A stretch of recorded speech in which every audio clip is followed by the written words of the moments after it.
Hello friends, welcome back to my YouTube channel net by Rahul.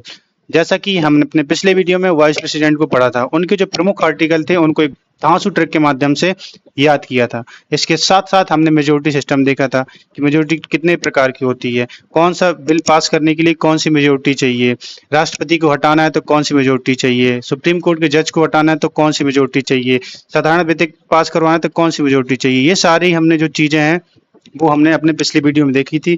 इसके साथ साथ हमने यूजीसी नेट और असिस्टेंट प्रोफेसर के जो पीवाईक्यूज थे उनको भी देखा था। ये 25 पीवाईक्यू सॉल्व किए थे, लेकिन उनके एक्सप्लेनेशन से हमने लगभग 100 से 200 क्वेश्चन रेडी किए थे। सेम स्ट्रेटजी इस वीडियो में रहेगी। इस वीडियो में हम प्रधानमंत्री को देखने वाले हैं, उनके जो प्रमुख आर्टिकल थे वो देखने वाले हैं, और इसके साथ साथ जो हमारे अभी तक पीएम रह चुके हैं उनको याद करने की एक इतनी शानदार ट्रिक बताऊंगा कि आपको कभी नहीं भूलेगी। और इसके बाद लास्ट में हम देखेंगे कि पीवाईक्यू, जैसे हमने पिछली वीडियो में 25 क्वेश्चन सॉल्व किए थे, सेम इस वीडियो में भी हम यूजीसी नेट और असिस्टेंट प्रोफेसर के 25 क्वेश्चन को देखने वाले हैं। लेकिन उनके एक्सप्लेनेशन से 25 ही नहीं बल्कि आपके बहुत सारे क्वेश्चन रेडी हो जाएंगे। तो चलिए वीडियो को स्टार्ट करते हैं। सबसे पहले एक ट्रिक के माध्यम से हम पहले प्रधानमंत्री को देख लेते हैं कि कौन से प्रधानमंत्री कौन से टाइम पे किस ईयर में रहे, और क्रोनोलॉजिकली उनको याद करने का ट्राई करते हैं। तो पहले मैं आपको ट्रिक बता देता हूँ, ट्रिक क्या है। देखिए, चलो यहीं से स्टार्ट करते हैं। जवाहरलाल या जवाहर ने शास्त्री से कहा, इंदिरा को मोर मत बनाओ। ठीक, जवाहरलाल ने शास्त्री जी से कहा, इंदिरा को मोर मत बनाओ। ठीक है, तो जवाहर से पंडित जवाहरलाल नेहरू, शास्त्री ये लाल से लाल बहादुर शास्त्री, इंदिरा को मोर मत बनाओ तो इंदिरा से इंदिरा गांधी, और मोर से मोरारजी देसाई। ठीक, तो ये चार याद कैसे हो गए? जवाहर ने शास्त्री से कहा, इंदिरा को मोर मत बनाओ। ये बस आपको चार लाइन याद रखनी है, और दो चार बार अगर आप रिपीट करेंगे तो लगभग याद हो जाएगी आपको। ओके, तो जवाहर ने शास्त्री से कहा, इंदिरा को मोर मत बनाओ। तो जवाहर से हो गया पंडित जवाहरलाल नेहरू, शास्त्री से हो गया लाल बहादुर शास्त्री, इंदिरा से हो गया इंदिरा गांधी, मोर से हो गया मोरारजी देसाई। अब नेक्स्ट लाइन पढ़ते हैं।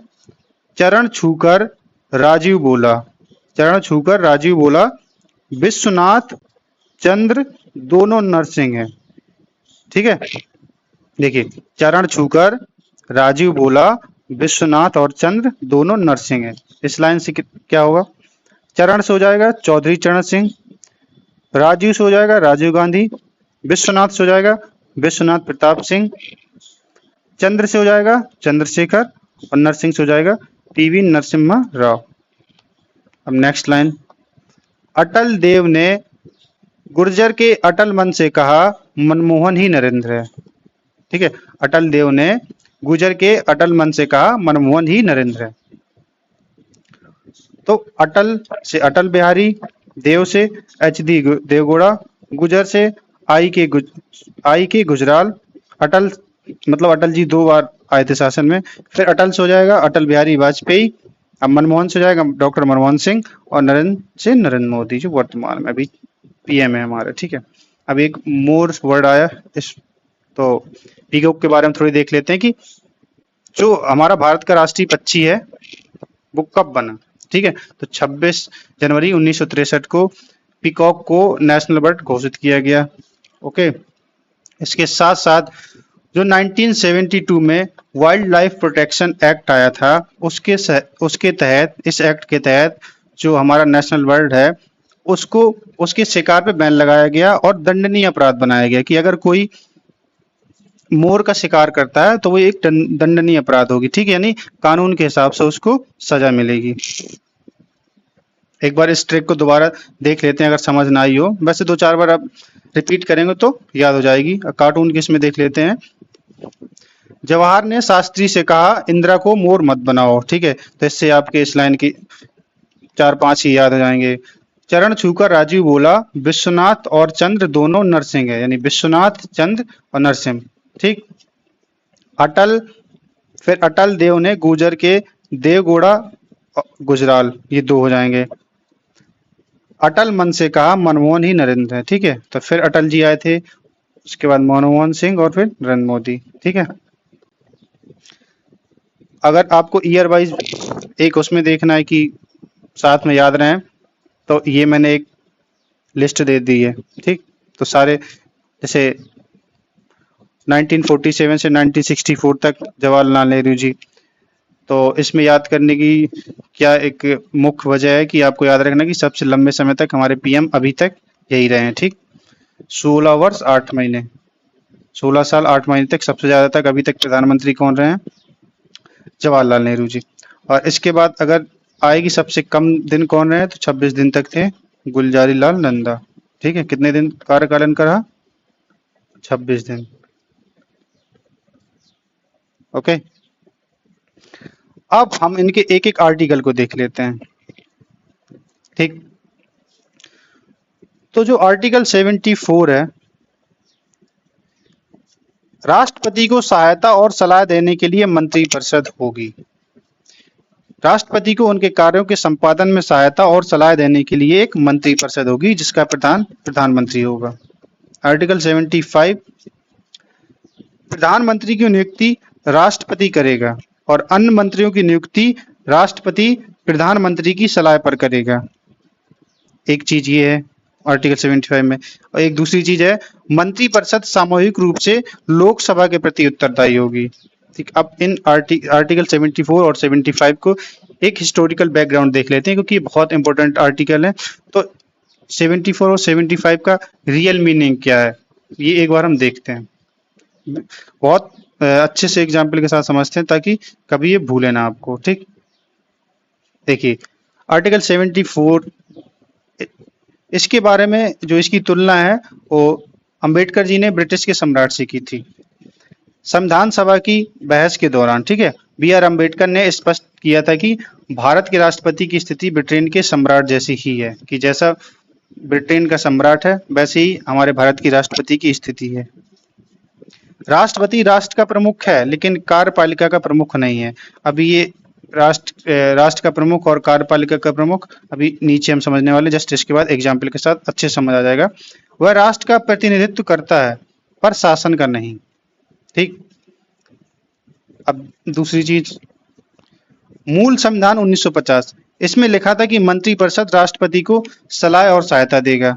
ठीक, अब सलाह और सहायता देगा सिर्फ इतना लिखा था, लेकिन ये नहीं लिखा था कि उस सलाह को मानने के लिए राष्ट्रपति बाध्य है या नहीं। तो इसके लिए क्या हुआ, 42वां संविधान संशोधन 1976 की बात आई। इसके जरिए स्पष्ट कर दिया गया कि राष्ट्रपति को मंत्रिपरिषद की सलाह माननी ही पड़ेगी। ठीक है, वो कैसी सलाह दे रहा है, क्या दे रहा है, अगर राष्ट्रपति ने मंत्रिपरिषद ने राष्ट्रपति को सलाह दी तो उसको मानना ही पड़ेगी। सलाह का मतलब वही है कि कोई आदेश दे, आदेश थोड़ा हार्ड वर्ड हो जाएगा, तो सलाह इसलिए कहा गया कि सलाह दे। ओके, अब इसमें एक थोड़ा सा 1978 में 44वां संविधान संशोधन, जनता पार्टी की जब सरकार आई थी तो थोड़ी सी राष्ट्रपति को रियायत मिल गई। राष्ट्रपति को यह शक्ति दी गई कि वह मंत्रिपरिषद की किसी भी सलाह को एक बार पुनर्विचार के लिए वापस भेज सकते हैं। ठीक, अगर मंत्रिपरिषद ने राष्ट्रपति को कोई सलाह दी और उनको पसंद नहीं आ रही है तो वो एक बार, बस एक बार पुनर्विचार के लिए वापस भेज सकते हैं। लेकिन यदि मंत्रिपरिषद उसी सलाह को दोबारा भेजती है तो फिर राष्ट्रपति को हस्ताक्षर करने ही पड़ेंगे, बाध्य है उस पर हस्ताक्षर करने के लिए। आर्टिकल, ठीक, अब आर्टिकल, ये जो हेड ऑफ द स्टेट और सरकार का मुखिया, ठीक है, हेड ऑफ द गवर्नमेंट, ये दो छोटे छोटे एग्जाम्पल देखते हैं। देखिए अभी जैसा कहा कि जो राष्ट्रपति होते हैं वो हेड ऑफ द स्टेट होते हैं, मतलब नाम इनका होता है कि ये देश के प्रमुख हैं, जितने भी कार्य होते हैं वो राष्ट्रपति के नाम पर होते हैं। चाहे वो हम किसी फॉरेन से किसी ट्रीटी करें, कोई संधि करते हैं किसी भी अन्य देश से, तो नाम उनका होगा कि राष्ट्रपति के नाम पर हमको उस संधि पर हस्ताक्षर राष्ट्रपति के नाम पर होंगे। ठीक है, तीनों सेनाओं के प्रमुख यही होते हैं और संविधान के रक्षक होते हैं। इसके साथ साथ जो देश का शासन है पूरा वो चलता राष्ट्रपति के नाम पर ही है, भले ही कोई प्रधानमंत्री चलाता लेकिन नाम से चलता है वो राष्ट्रपति के। अब जो एक्चुअल पावर किसके पास होती है? एक्चुअल पावर होती है पीएम के पास, कि वास्तविक पावर पीएम के नाम पर होती है, लेकिन जो नाम मात्र के लिए शासक होता है वो राष्ट्रपति होता है हमारे। अब एक, अगर हम इसको और अच्छे से घर के एग्जाम्पल समझना चाहे, जाकि रिलेट कर पाए उस चीज को, तो जैसे हमारे घर में दादाजी को हम राष्ट्रपति मान लें और जो हमारे फादर होते हैं उनको प्रधानमंत्री मान लें, ठीक है। तो जितने भी सम्मानित वाले कार्य होते हैं, ठीक है, तो वो जैसे शादी के कार्ड में किसका नाम होगा, ये सारे जो काम होते हैं वो हमारे दादाजी करते हैं, ठीक है, दादाजी के नाम पर होते हैं। लेकिन मकान कहाँ खरीदना है, जो फाइनेंशियल कार्य होते हैं, ठीक है, ऐसे जो कार्य होते हैं वो हमारे पिताजी करते हैं, ठीक है। तो ऐसे ही सेम जो भारत के राष्ट्रपति है और प्रधानमंत्री है, उनकी स्थिति भी ठीक सेम ऐसी है कि शासन होगा तो राष्ट्रपति के नाम पर ही, ओके, लेकिन सिर्फ नाम के लिए ही उनका नाम होगा, और एक्चुअल जो पावर है, पैसा कहाँ खर्च होना है, नीति कैसी बनानी है, और ये देश की चलाने की जिम्मेदारी, ये सब जो कार्य होंगे वो करेगा कौन? प्रधानमंत्री, ठीक। यानी कठपुतली के तौर पर हमारे सिर्फ राष्ट्रपति हैं, और वास्तविक शक्ति किसके पास है? प्रधानमंत्री के पास, ठीक। तो आर्टिकल 75 74 हो गया। अब हम आर्टिकल 75 देख लेते हैं एक बार। आखिर आर्टिकल 75 क्या कहता है? आर्टिकल 75 में लिखा है सामूहिक उत्तरदायित्व, सामूहिक उत्तरदायित्व, कलेक्टिव रिस्पॉन्सिबिलिटी। अब कलेक्टिव रिस्पॉन्सिबिलिटी का मतलब क्या है, इसको भी एक एग्जाम्पल के मतलब से, एग्जाम्पल के माध्यम से समझते हैं। मान लो समुद्र के बीचों बीच कोई एक नाव है, ठीक, नाव है, उसमें सारे मंत्री परिषद हैं, सारे मंत्रीगण हैं, सारे मंत्री हैं, और जो मंत्री हैं उनका जो कप्तान है वो प्रधानमंत्री है। नाव में गृह मंत्री, वित्त मंत्री, रक्षा मंत्री सभी एक साथ बैठे हैं और सब मिलकर एक साथ चप्पू चला रहे हैं एक ही दिशा में। अब एक नाव में समझ मान लो छोटा छेद हो गया जिससे पानी अंदर आ रहा है।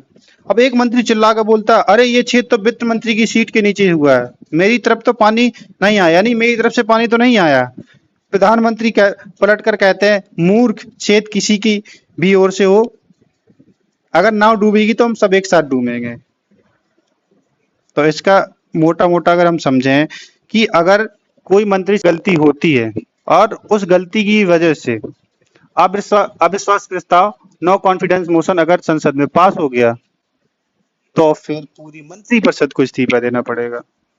तो इस एग्जाम्पल का मतलब यही है कि भले ही एक मंत्रिपरिषद से गलती हो, लेकिन अगर सरकार गिरी और अविश्वास प्रस्ताव संसद में पारित हो गया तो पूरे मंत्रिपरिषद को इस्तीफा देना पड़ेगा। इसका एक सीधा सा ये मतलब है, ओके। अब हमें नो कॉन्फिडेंस मोशन वर्ड का जिक्र हुआ, तो एक बार इस नो कॉन्फिडेंस मोशन को देख लेते हैं। लाइक अगर इसको पारित करना है और संसद में पेश करना है तो कितने सदस्यों की आवश्यकता होती है, कितने एमपीज की आवश्यकता होती है और कौन इसे लाता है। देखिए, अगर नो कॉन्फिडेंस मोशन संसद में लाना है तो 50 सांसद जरूरी है, 50 सांसद के साइन होना जरूरी है नो कॉन्फिडेंस मोशन अगर पार्लियामेंट में पेश करना है। और इसके लिए मेजोरिटी कितनी चाहिए? 50% + 1, यानी साधारण बहुमत से इस बिल को पास करना होता है। पहली शर्त तो क्या है कि अगर नो कॉन्फिडेंस मोशन को पार्लियामेंट में लाना है तो आपके पास 50 सांसद के साइन होना जरूरी है, और ये पास किस मेजोरिटी से होगा? तो ये 50% + 1 सिंपल मेजोरिटी से। मेजोरिटी कितने प्रकार की होती है और कौन सी मेजोरिटी कहाँ यूज होती है, ये सारी हमने पिछले वाइस प्रेसिडेंट वाली वीडियो में पढ़ा है। जिसने वो वीडियो नहीं देखा है वो जाकर देख लें, तो ये जो मेजोरिटी वाला पार्ट है वो आपको आराम से समझ आ जाएगा, ठीक है। दो चीजें देख ली हमने कि कैसे लाया जाता है, कितनी सांसद की आवश्यकता होती है इसमें। लेकिन एक बात और है, अगर एक बार नो कॉन्फिडेंस मोशन आया और वो पास नहीं हुआ तो 6 महीने तक विपक्ष नो कॉन्फिडेंस मोशन नहीं ला सकता, ओके। ये चीजें आपको याद रखना है। हम आर्टिकल 75 पढ़ लिया, 74 पढ़ लिया। अब आर्टिकल 76 सीधे तौर पर पीएम के उसमें नहीं है, लेकिन एक देख लेते हैं 76 में क्या है। अगर इसको मोटा मोटा देखें कि हमको याद रहे तो कैसे याद रहेगा, तो मान लो 76 में सरकार का वकील रहता है, अटॉर्नी जनरल ऑफ इंडिया। ठीक है, 76 में अटॉर्नी जनरल ऑफ इंडिया का पद है। तो जैसे सुप्रीम कोर्ट में या हाई कोर्ट में कोई सरकार की तरफ से कोई केस लड़ना है या सुप्रीम कोर्ट को उसका जवाब देना है, तो सरकार की तरफ से अटॉर्नी जनरल ऑफ इंडिया जाएंगे, यानी सरकार के वकील जाएंगे केस के सॉल्व करने के लिए। तो 76 में क्या है, attorney general of India. Article 77, Bharat सरकार की समस्त कार्यपालिका कार्रवाई राष्ट्रपति के नाम से की हुई कही जाएगी। जैसे कि हमने बताया कि नाम तो हमारे प्रेसिडेंट का ही होगा, कोई भी कार्य हो, भारत सरकार का कोई भी कार्य हो, नाम तो किसके नाम पर होगा, राष्ट्रपति के नाम पर होगा। एक्चुअल में पीएम करेंगे, सारे निर्णय उनके होंगे, लेकिन एक नाम के तौर पर, प्रतीक के नाम, प्रतीकात्मक जो वो है उनके लिए राष्ट्रपति का नाम यूज होगा। ठीक। आर्टिकल 78, संघ के प्रशासन और विधान संबंधी मंत्रिपरिषद के सभी विनिश्चित राष्ट्रपति को सूचित करना प्रधानमंत्री का संवैधानिक कर्तव्य है। ठीक है, संवैधानिक कर्तव्य भाई, इसको याद रखना है कि सरकार में क्या चल रहा है, कैसे काम हो रहा है, क्या कानून बन रहे हैं। आर्टिकल 78 के तहत प्रधानमंत्री का ये संवैधानिक कर्तव्य है कि ये सारी चीजों का लेखा जोखा सब कुछ जो राष्ट्रपति को बताना आवश्यक है, संवैधानिक कर्तव्य है भाई। ओके। अब आर्टिकल 88, प्रत्येक मंत्री को किसी भी सदन या संयुक्त बैठक में बोलने और कार्यवाही में भाग लेने का अधिकार होगा, लेकिन मतदान का अधिकार केवल उसी सदन में होगा जिसका वह सदस्य है।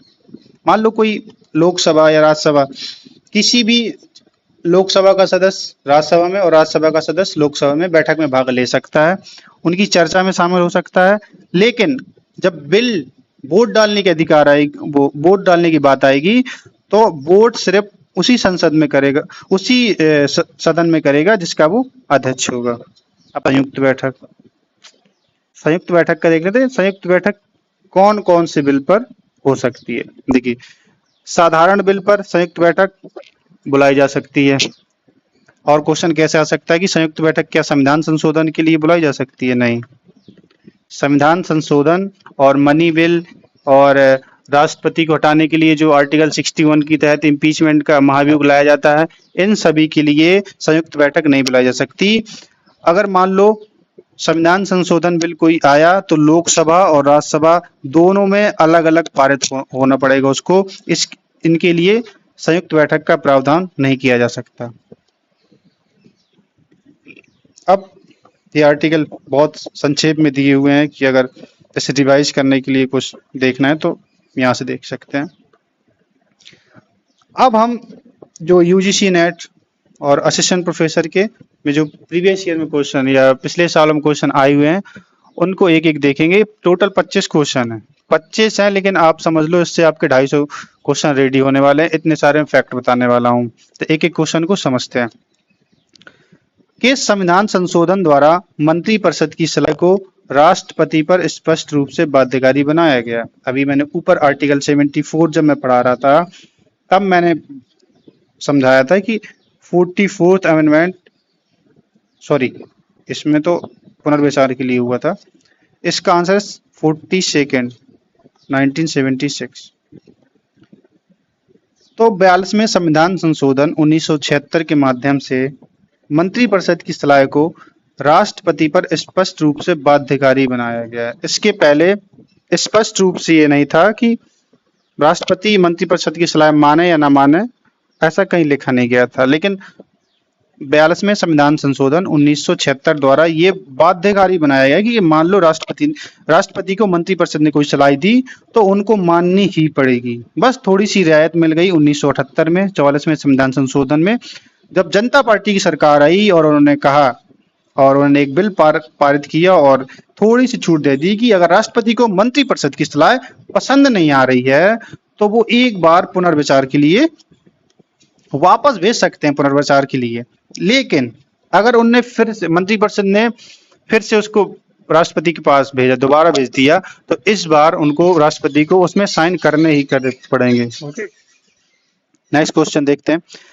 मंत्रिपरिषद के सामूहिक उत्तरदायित्व का सिद्धांत किस अनुच्छेद के तहत है? अभी हमने आर्टिकल 75 पढ़ा, उसमें हमने देखा था कि जो सामूहिक उत्तरदायित्व क्या होता है। बोट वाला एग्जाम्पल देखा कि जिसमें एक ही बोट में समुद्र में सारे मंत्री थे, अगर एक की वजह से छेद हुआ या एक की वजह से नाव डूबी तो सारे मंत्री जाएंगे, तो ये वही सामूहिक उत्तरदायित्व के बारे में बात कर रहा है। तो इसका जो जिक्र है वो आर्टिकल 75 के क्लोज 3 में है। ठीक है, अनुच्छेद 75(3) में स्पष्ट उल्लेख है कि मंत्रिपरिषद सामूहिक रूप से केवल लोकसभा के प्रति उत्तरदायी होगी। ये भी याद रखना है कि जो मंत्रिपरिषद है वो केवल लोकसभा के प्रति उत्तरदायित्व होगा। इसका सीधा मतलब है कि लोकसभा के प्रति ही क्यों? देखो, डेमोक्रेसी है, जनता को, जो लोकसभा के सदस्य वो डायरेक्ट सीधे तौर पर जनता द्वारा प्रत्यक्ष रूप से चुने जाते हैं, इसलिए सिर्फ लोकसभा के प्रति मंत्रिपरिषद उत्तरदायी है। हम लोग मंत्रिपरिषद का एक मोटा वो देखें कि मंत्रिपरिषद आखिरकार है क्या। तो हम लोग जो सरकार चिल्लाते रहते हैं कि सरकार की जिम्मेदारी है, सरकार की जिम्मेदारी है, तो मोटे तौर पर मंत्रिपरिषद ही सरकार है। अगर हम मोटे तौर पर देखें तो मंत्रिपरिषद जो होती है वही सरकार होती है। ठीक है, नेक्स्ट क्वेश्चन। किस संविधान संशोधन द्वारा मंत्रिपरिषद का आकार लोकसभा की कुल सदस्यों का अधिकतम 15% निर्धारित की गई? इसका मतलब है कि ऐसा नहीं कि मुंह उठा के मान लो किसी को खुश करना है तो जाने कितने मंत्री बना दो, पूरे 500 लोकसभा के 543 में से 400 लोगों को मंत्री बना दो, ऐसा नहीं है।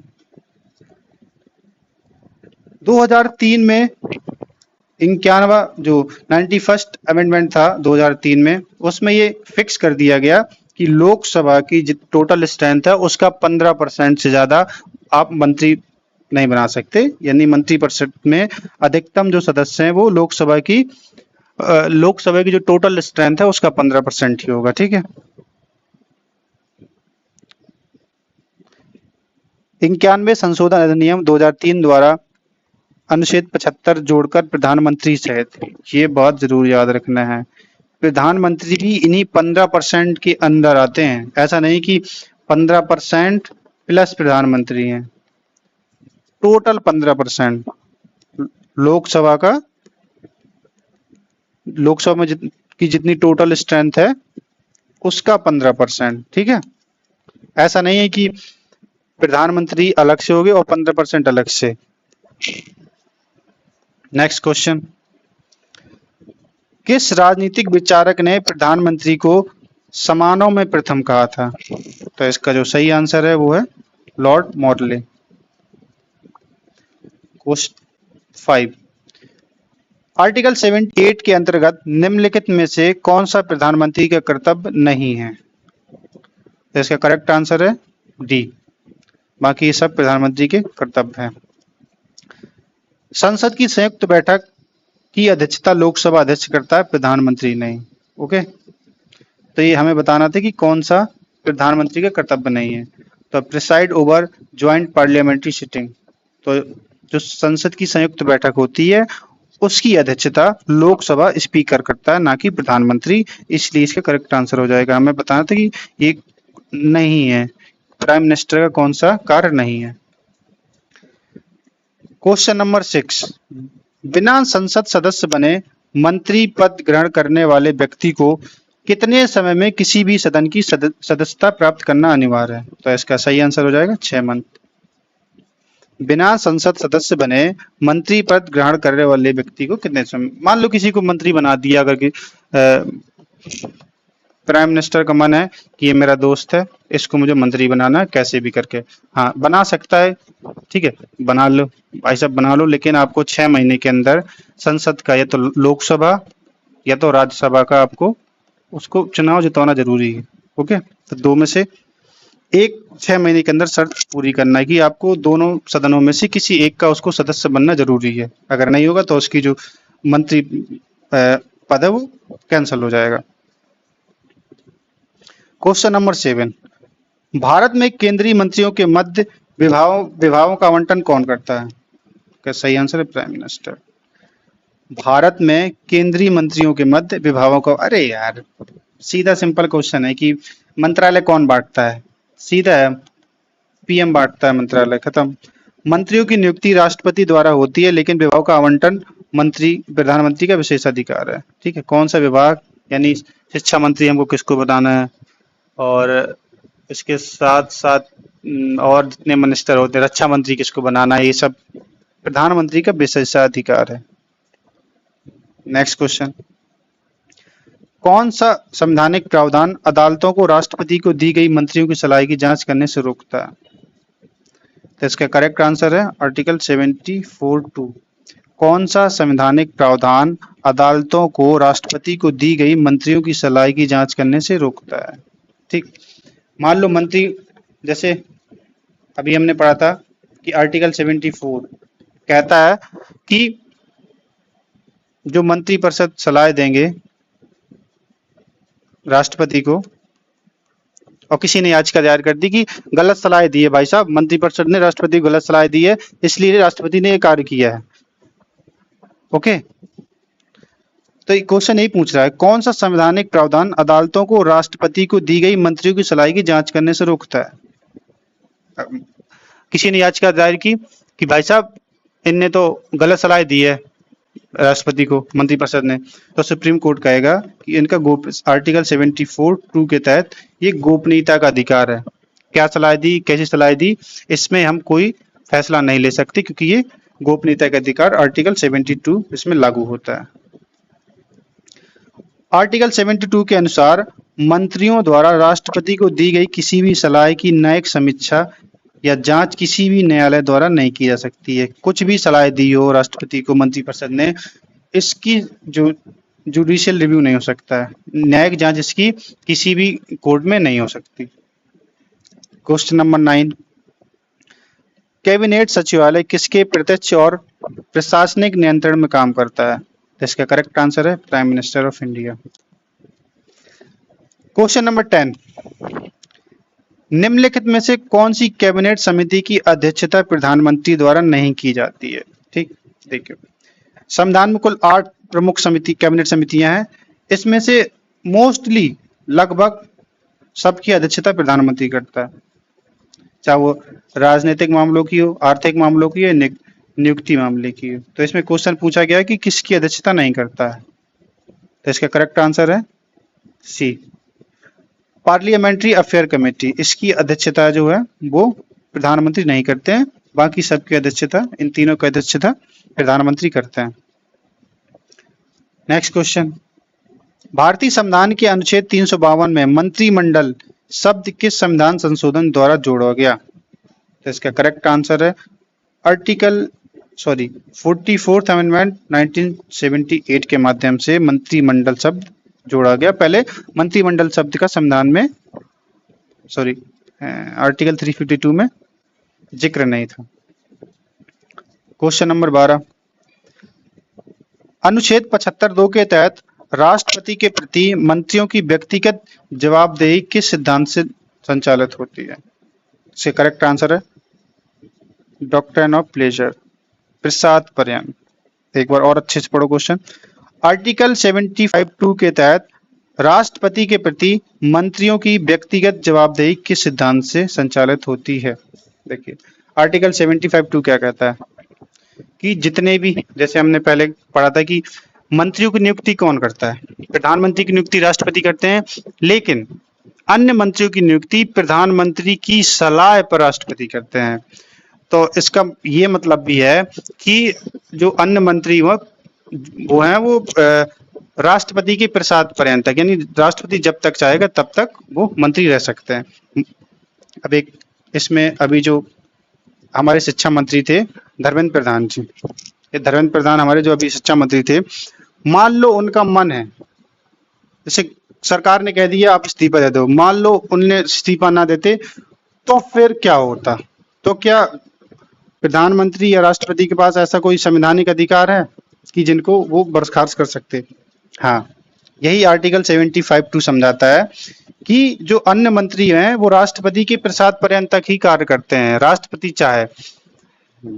ये संवैधानिक है कि राष्ट्रपति चाहे, लेकिन मोस्टली प्रधानमंत्री की सलाह पर ही राष्ट्रपति कार्य करते हैं। तो प्रधानमंत्री राष्ट्रपति को कहते कि भाई साहब इनको हटा दो, इनका जो है वो कोटा पूरा हो चुका है। अगर धर्मेंद्र प्रधान इस्तीफा नहीं देते तो राष्ट्रपति के पास ये पावर थी कि वो उनको बर्खास्त या डिसमिस कर सकते थे। नेक्स्ट क्वेश्चन, किसने प्रधानमंत्री को मंत्रिमंडल रूपी मेहराब की आधारशिला कहा है? इसका सही आंसर हो जाएगा लास्की ने। क्वेश्चन नंबर 14, यदि प्रधानमंत्री अपने पद से त्यागपत्र दे दे या उनकी मृत्यु हो जाए तो इसका संवैधानिक परिणाम क्या होगा? Council of minister dissolve. अभी हमने बोर्ड वाला एग्जाम्पल देखा था कि एक मंत्री या एक प्रधानमंत्री इस्तीफा दे दे या अविश्वास प्रस्ताव पारित हो जाए तो क्या होगा। तो ऐसी सेम यहाँ पे है कि अगर मान लो उनकी मृत्यु हो जाए या वो त्यागपत्र दे दें तो जितनी जो मंत्रिपरिषद है वो अपने आप ही रिजॉल्व हो जाएगी। ठीक, सरकार गिर जाएगी, मतलब नई सरकार का गठन होगा उसके बाद। नेक्स्ट क्वेश्चन, क्या राज्यसभा का कोई सदस्य भारत का प्रधानमंत्री नियुक्त किया जा सकता है? इसके तो बहुत सारे एग्जाम्पल हैं। 1996 में इंदिरा गांधी, 1996 में देवगौड़ा और 2004 में मनमोहन सिंह, ये सभी राज्यसभा के सदस्य थे और प्रधानमंत्री बने। नेक्स्ट क्वेश्चन 16, अनुच्छेद 88 के तहत केंद्रीय मंत्री को कहाँ की कार्रवाई में भाग लेने का अधिकार प्राप्त है? तो इसका बोथ हाउसेस, अभी हमने स्टार्टिंग में ये आर्टिकल 88 पढ़ा था कि दोनों सदन है उसमें भाग ले सकता है, लेकिन वोट वहीं देगा।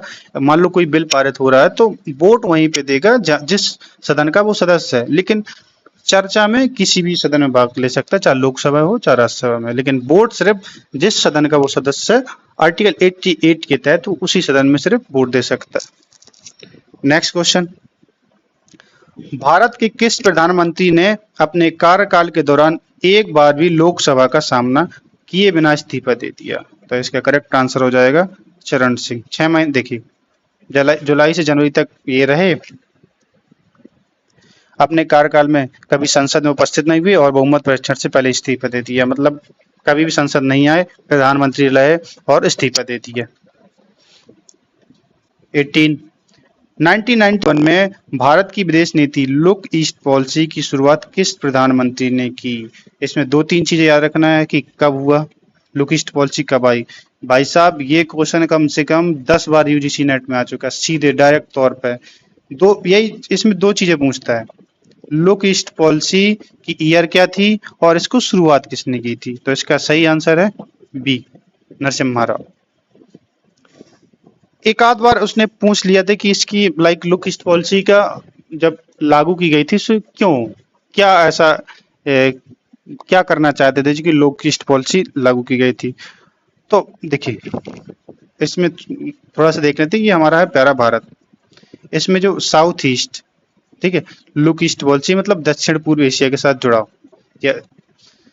तो जो ये हमारे ईस्ट में कंट्री हैं लाइक म्यांमार, थाईलैंड, लाओस, ठीक, वियतनाम, इनके साथ हमको इकोनॉमिकल, व्यापारिक, सांस्कृतिक, क्षेत्रीय, ये सारे जो हमको इनके साथ संबंध स्थापित करने थे। मतलब इन मोटे मोटे तौर पर देखें कि लुक ईस्ट पॉलिसी का जो मुख्य वो था कि हमको इनके जो ईस्ट की कंट्री है छोटे छोटे, इनके साथ हमको अपना अच्छे रिलेशन बनाने थे, चाहे वो आर्थिक हो, चाहे सांस्कृतिक हो या व्यवहारिक।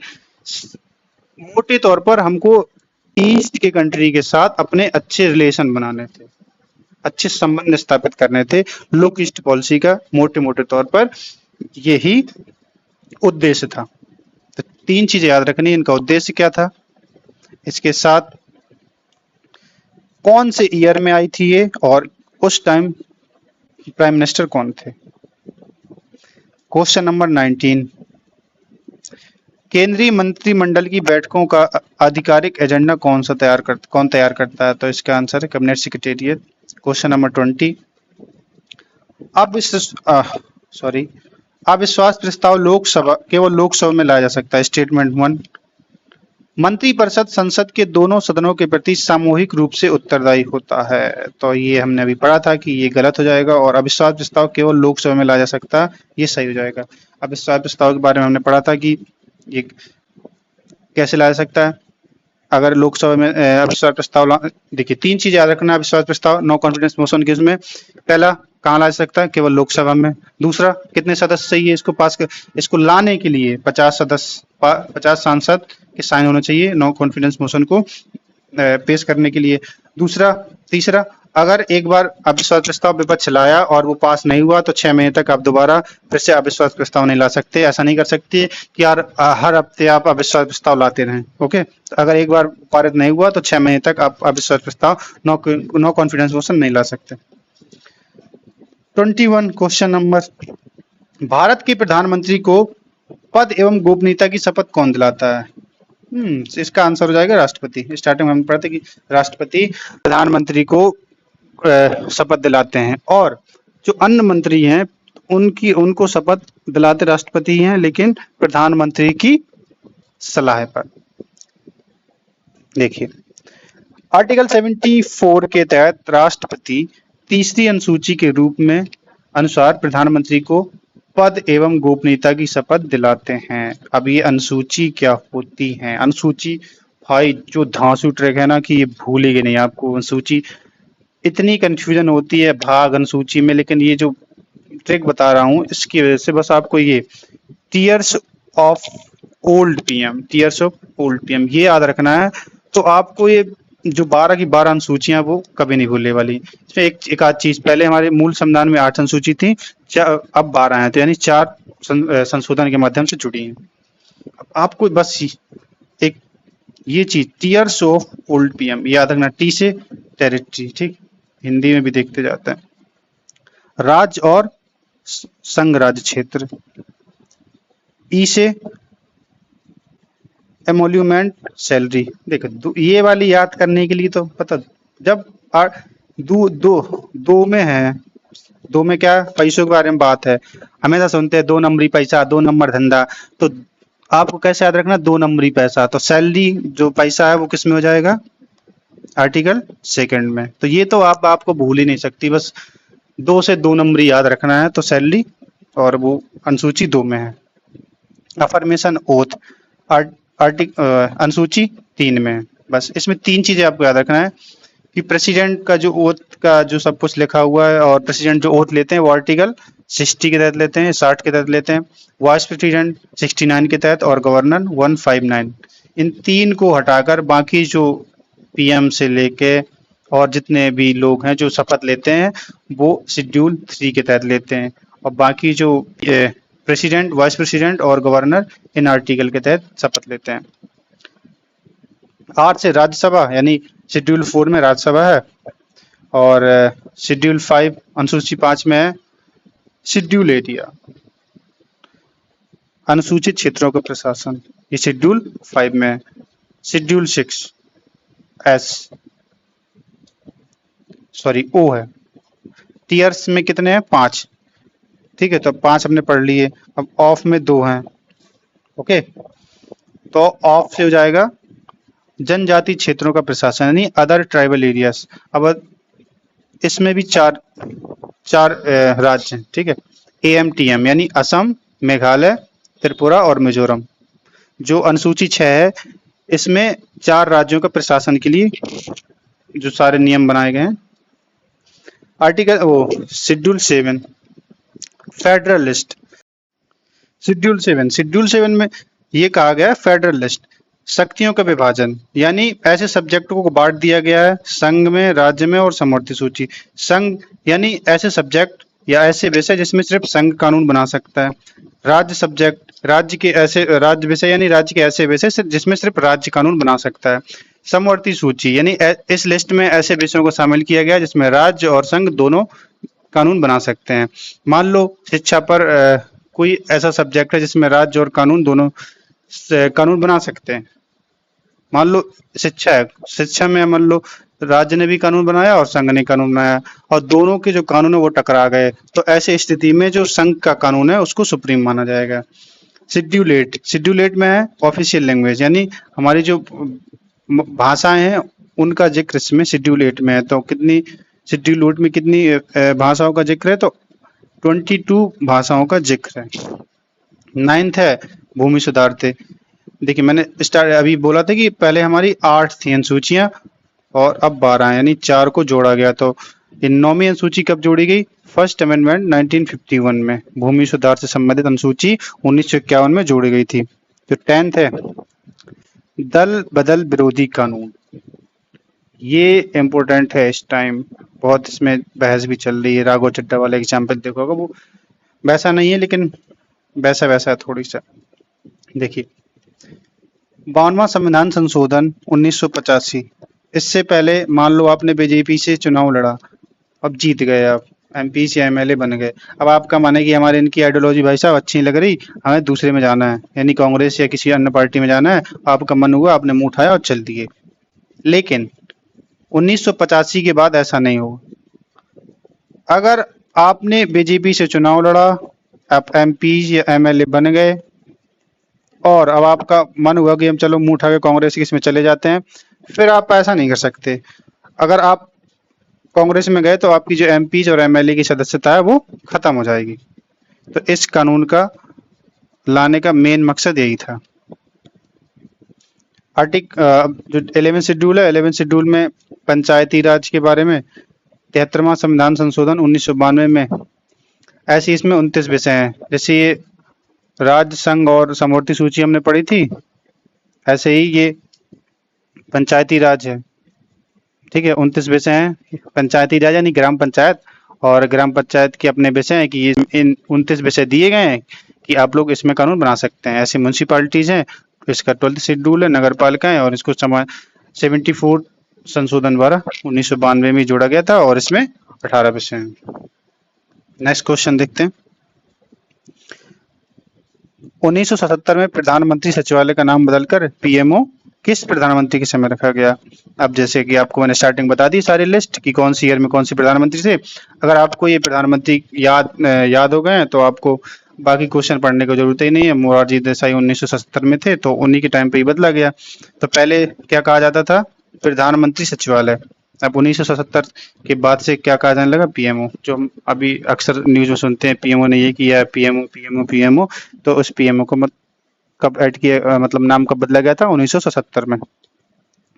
क्वेश्चन नंबर 23, किस संवैधानिक अधिकारी को बिना मतदान अधिकार के विशेष आमंत्रण पर कैबिनेट की बैठक में भाग लेने का अधिकार है? ठीक है, विशेष आमंत्रण पर। जैसे हमने आर्टिकल 88 पढ़ा था कि जो कैबिनेट मंत्री होता है वो सदन के किसी भी भाग में, संसद के सदन के किसी भी भाग में, सॉरी संसद के सदन में कि किसी भी सदन में, ठीक है।